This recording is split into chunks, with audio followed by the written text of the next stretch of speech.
activist and the coup survivor Wendell Eversley made his annual trek from the Dial in Arima to the Red House on Tuesday morning.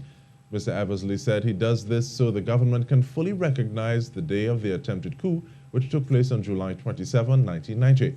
He said the matter was heard before the Caribbean Court of Appeal and the 12 recommendations were made to Parliament. He believed that Chapter 11, which details the events of the coup, should be adopted.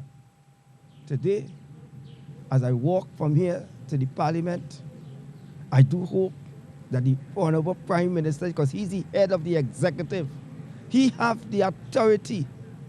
He have the authority to go to Cabinet and say, let us put it and make it mandatory that July the 27th, 1990, we will not be forgotten.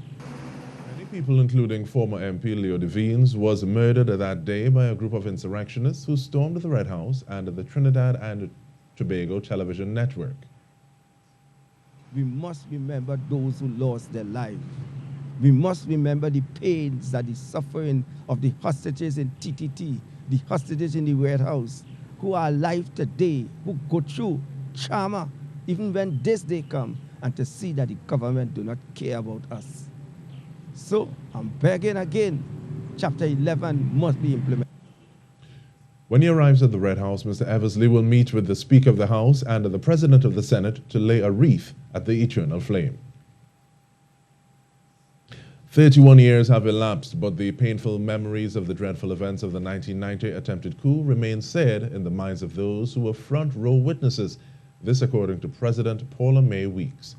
President Weeks said soon there will be an entire generation of people with little or no awareness or connection to the events of 1990.